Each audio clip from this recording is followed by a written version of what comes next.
ki je ki ce wa annabi sallallahu naga hannunki ya lalace saboda aikin gida, ki je ki ce wa annabi sallallahu alaihi wasallam mun dawo da captains, an dawo da bayi, a je a baki ta taya ki aiki. Ta je ta samu annabi sallallahu alaihi sai ce ta koma gida, yana zuwa ya je raba tsakaninta da sayyidina Ali, ya zauna a tsakanin su sallallahu alaihi wasallam, ya ce mata ki rika subhana, ashe ba zan gaya miki abin da zai fi yar aiki ba. Ya ce ki rinka subhanallah walhamdulillah wala ilaha illallah wallahu akbar, ya fi a kawo miki wannan. So idan har da za a ba mu wata yar aiki a taimake, ina ga dai na Fatima ita za a bawa. Annabi sallallahu alaihi cewa aka yi ya taya matansa aiki, da aikin ba na mata bane, ai za a ce yayi aikin, ya taya matansa aiki aka ce. So akwai pleasure a wurin ki dafa wa mijinki abinci, ya zo ya ce kai matata ta iya girki, ki yi kwalliya ki fito, ya juya ya kalle ki, ya ce kawai kin fi matan duniya idonsa. Ya buga nan ya ce ai wannan sai mata, ba shi da tari sai matarsa. Ya buga nan ya ce matarsa, that is a woman, an kira ki mata. A matsayin ki na ya mace dole ki zama homemaker, ba fa housewife ba. Ya kamata mu san akwai bambanci da matar aure ordinary da housemaker. Housemaker ita ce wanda idan mijinta yau ya zo yana bukatan ta ganin idansa kawai ta sani. Housemaker ita ce idan ba shi da lafiya za ta yi tracing. Housemaker ita ce za ta rufa masa asiri. Housemaker ita ce wanda danginsa suke alfahari da ita. Housemaker ita ce duk lokacin da ya ce za ta fita tana da wayo, tana da dabaru, ta san me take yi. Out of wannan, wata rana ina kwata wata mata ta zauna, shi sa nake ce kullun ki san kanki. A auren ma dole ki san me mijinki ya fi so a jikinki, dole kawai ki sani. Idan baki sani ba yin trouble, tafiya wannan ki dinga bazar. Ai idan mijinki na binki a baya, steps ɗinki da takunki daban ne bayar Allah. That you must know. Dole kina da tsari, in baki da tsari you are in trouble. Wata mata na sani ba na mantawa, mijinta ya sake ta. Wallahi ya sake, sakin aure ba daɗi. Kun ga masu wayo, miji goma uba goma ne, sai ka ce ma in fere da kai, kuma ƙarya ne fa, kina fita ki fara bin bokai da yan tsubu, kina Allah laki da wallahi ƙarya ne, mutuwan aure masifa ce. Sai ya zama dole. That we must know, because mace aka Allah yi ta a ƙarƙashin ɗa namiji za ta rayu. It is important for us to know that. So long as ba mu san wannan, we are in trouble. Yadda yake mai wayo ce mai dabara, da ya sake ta tarsa yadda za ta yi, ta zauna daga safiyar yamma ba ta tafi ba. Ta san a jikinta yana son nonuwanta sosai. Ta tafi can, ta ga ya kusa dawa, sai ta je ta cire mosquito net. Kusa mosquito net ko? In gidan sauro ko? Ta cire gidan sauro, sai ta yi riga da shi, ta ɗaura gefe. Ta daidaici can, yana zuwa tukunna, sai ta fara fitowa da kayanta, tana in ta zo gaban shi sai ta juya sai ta wuce. In ta zo gaban shi sai ta juya sai ta wuce. A'a, yaka, to me kike yi haka? Ta ce zaka, ya rage naka kuma. Me nake, ya rage naka fa, za ta juya ne ta yi da style tukunna. Ya ce za a yi ta amma dai. To ina za ki je ne? Kike fitar da kaya? Ina za ki je da kaya? Sai ta ce inda ka ce in tafi mana, ba ka sake ni ba. Ya ce in dai aure na hannuna ne, na mai da ke. An ci riba ko ba a ci ba? Wannan da ta yi fada da mijinta, ta gaya ne, sai ta tattaro kayan, sai ta fito da shi kofar gida, sai ta ajiye. Mai gadin su yana nan, ta ga bai bi ta ba, yana ta karanta newspaper, bai ce komai ba, ta yi kukan bai dauka ba. Da ta fito sai ta ce mai gadi, ta ce masa bari dan je unguwa ga akwati na ka dan ajiye mun na zuwa. Da ta fita unguwa can da ya mata, ya ce kin da, ta ce na dawo, aure mutuka raba, na dawo.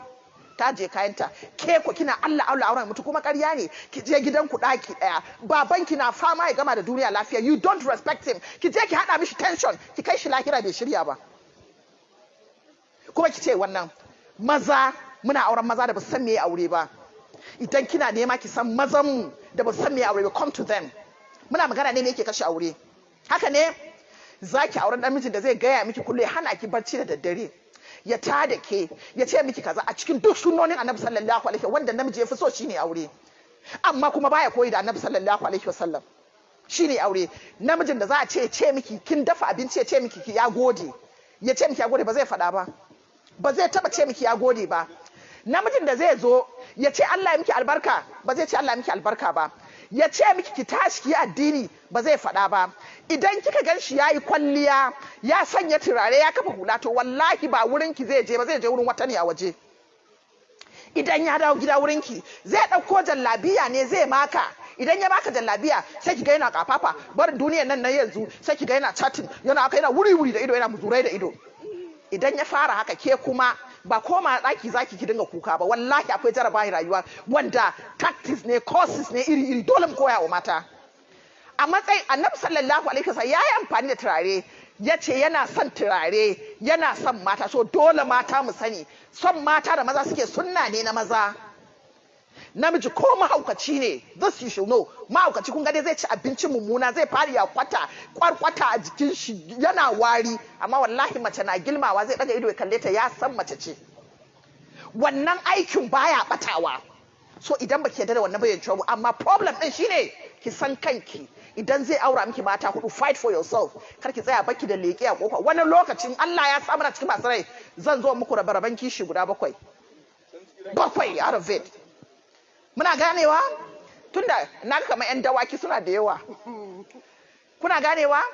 Now idan namijinki aka same shi irin wannan, me zaki ba tara turare 10 zaki ko 20 ba, no. Ki nema turare guda ɗaya wanda mijinki ya fi son turare, ba yana chatin ba? Kulli yau min shasa ne amfani da ki zamanto mai ibada. Ya Allah ki tafi tashi dare, yi sallah raka'a 2, kaskantar da kanki zuwa ga Allah, yi istighfari, hailala, salatin annabi, ki san shine kadai ubangiji muqallabul qulub, mai canza zukata, mai juya zuwa zukatan mutane. Ga ya masa shi halarci soyayya. Ubangiji rama, ubangiji shi kadai ya jarabce ki, kuma kin yi imani shine ubangijin ki da ya jarabce ki. Ki sallah, ki gaya wa Allah, Allah na roƙe ka duk abin da zan yi don jawo hankalin mijina kaina, Allah ka taya ni, Allah ka dafa mun. Me zaki? Sai ki je ki ɗauko wannan turaren da kika fi sa, ɗan kayan ki ɗan sa, kin dan sha, yana hada chatin. Sai ki danno da ɗan tea ɗinki kaɗan, ko kin yi ɗan donut ɗinki, ko ɗan gullisuwa to entertain him. Wallahi addu'an da kika yi Allah yana ji. Sai ki zo, barka dai da yamma, kana ta chatin ne, Allah ya taimaka kaza kaza. Sai ki ga ya fara cewa wallahi turaren na ɗiban sa. Ni Juwairiya, I have tried turare, polisin turare works. Problem din shine idan kika san turaren da mijinki yake so kin gama. Kar ki daina sa turare anyhow, ki ɗebi wannan turaren barkisa, ki ɗebi wannan turaren, ki dinga yi. In kika yi haka, ki finding out daga turaren wanne ne turaren da mijinki ya fi so, a wannan zaki yi ba ki gane. Mun gane wannan? Kyauta yana da cin abin da yake kara miki daraja both side, na namiji da ya mace. Yau mun yi auren da mazan mu suna so su ga mu fesfes, sai an fita an yi wa'azi, sai ki ga yana zagin matansa, yana daga ido, yana ta kafafa, yana, amma wallahi ba zai iya siya mata powder ba, jan baki ba zai iya siya mata ba, ba zai taba iyawa ba, amma zai siya ma wata a waje, ya dauka ya je ya bata ya siya mata a waje, amma matar shi ta sunna ba zai siya ba, kuma yana son ta yi kwalliyan. At the end of the day, sai a zo ana yin abubuwa da zai zo ya zame mu mutane damuwa. Muna ganewa? So a matsayin sa da sometimes ana kin ga wannan sana'a ana yin sa ne don ka sustaining kanka, taimake kanka a rayuwa. Wallahi Allah ya sanya mana wani jarabawa, babu yanda zaki ki samu maza yanzu 100% suna kula da mata, kuma wallahi ba a duniyar nan aka fara shi ba, tun zamanin Annabi sallallahu alaihi wasallam ake haka. Kina gani kamar ba za ki yi amfani da kuɗin ki taimake mijinki ba? Mu je gidan Annabi sallallahu alaihi wasallam. Nana Khadija Allah ya kara mata yadda, qualities ɗinta Annabi sallallahu alaihi wasallam ya kirga. Mace ki zaman to mai qualities. We learn from the Prophet sallallahu alaihi wasallam. Let's learn from them. Qualities ake dubawa.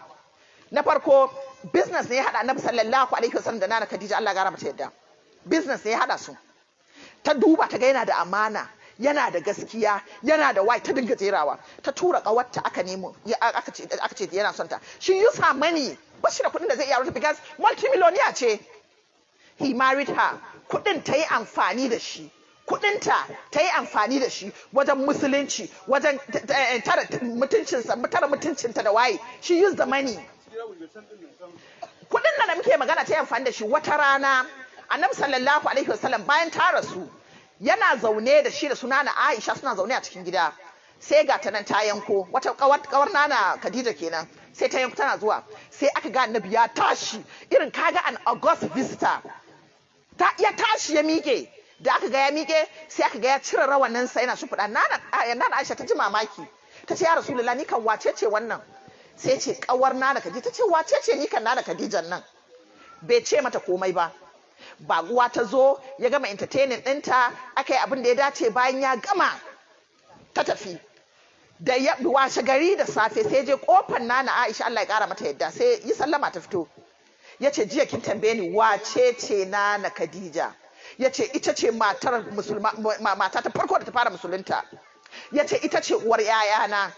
yace ita ce wacce ta fara sa na san wane ne mala'ika, yace ita ce wanda Allah subhanahu wata'ala ya turo mala'ika Jibrilu ya gaishe ta, yace ita ce wacce ta yi sadaka da kuɗinta, kuma musulunci ya dinga jera qualities ɗinta, ya dinga jera qualities ɗinta, ya dinga jera qualities ɗinta, ya dinga jera qualities ɗinta. Bayan ya tafi da safe, da yamma ya sake dawowa, da yamma ya sake dawowa, sai da ya kwana 30 ya tafi ya dawo yana gaya mata qualities ɗin Nana Khadija, Allah ya gara mata yadda.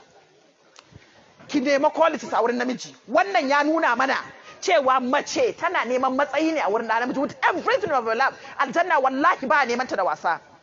Aljanna ba neman ta, ko kin dauka zaki kwanta a gado ne ki samu aljanna. Wallahi ƙarya ne, you must fight for it.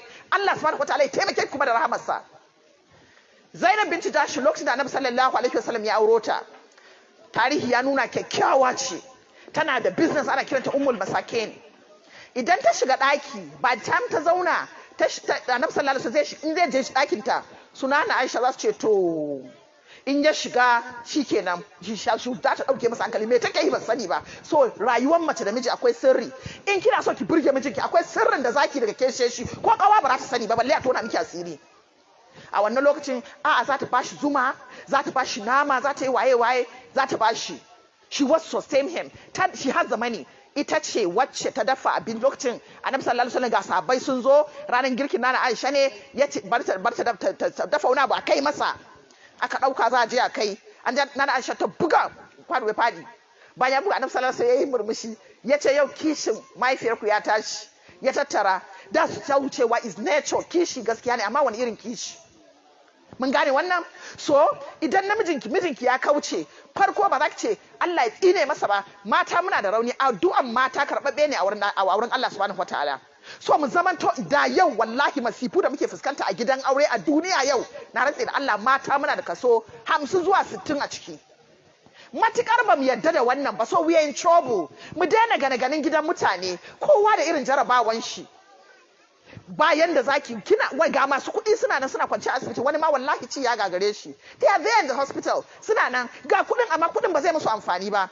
Ke ko kina nan ga lafiya, Allah ya baki, sai ki shekara baki zazzabi ba, zaki ci masaranki lafiya da kukan ki, wata ma nama ma tare da bata ci ba. Haka jarabawan take. Mun gane wannan? So ki san kanki, don Allah ki san kanki. Ki san kanki, kuma magana da tsari is important. Shi magana akwai sihiri a cikin magana. Maganan nan da muke akwai sihiri a ciki. Ka iya bada haƙuri, a kin yi laifi, dan Allah kai haƙuri, ki biye shi da hawaye, ki san me zaki is important. Biyu, abu na uku shine ƙarya. Da mata da maza muna ɗaura aure akan ƙarya. Ya zo zai neme ki ko kina neman shi, kin je kin nemo kayan aro kin sa. Kin nemi kayan aro kin sa. Ya zo shi ya je nemi kayan aro ya sa. Ya nemo aboki mai moto, ya nemo waye mai ya je ya dauko ya kawo. An zo ke kin dauka ke buɗin ki aure mai kuɗi, da kina sa addu'a kina istihara, wallahi Allah zai fitar da ki a wannan kangin. Amma burin ki shine an kawo Sadiya akwatuna 12, ke ma competition ya shiga. Kina wannan. So shi kuma yana son ki, ya san yadda zai ya je rude ki. Ya rude ki ja damuwa. Ƙarya haka a unguwan da nake bana mantawa, kusa da estate din da muke, wani abu ya faru. Wallahi bincike dole a yi shi. Yaron nan yana son ya aure yarinya amma tana da tarbiyya sosai take da shi. So ya san shi niga ne, dan iska ne, ba za a bashi ita ba. Kun san abin da yayi? Sai ya nemi masallacin da mahaifinta yake sallah. Sai fara zuwa. A ranar farko da ya je masallacin da mahaifinta yake sallah, zai je kamar magariba, an yi raka'a 2, sai samu raka'a 1, zai tashi ayayi, sai jera kira. Baba na gefe sai je, sai dinga yaka, sai zo yana kusa da baban, kullum yana kusa da baban. Idan ya zo kusa da baban haka, yana sallah, bayan ya yi sai ce, baba ina yini lafiya ina gajiya, assalamu alaikum malam, sannunku ina gajiya, lafiya sannunku malam, sai ya tafi. Sai da suka gane waye ne, kullum ya zo, sai da ya wata 3 yana yi wa mahaifinta haka, bata san yana son ta ba.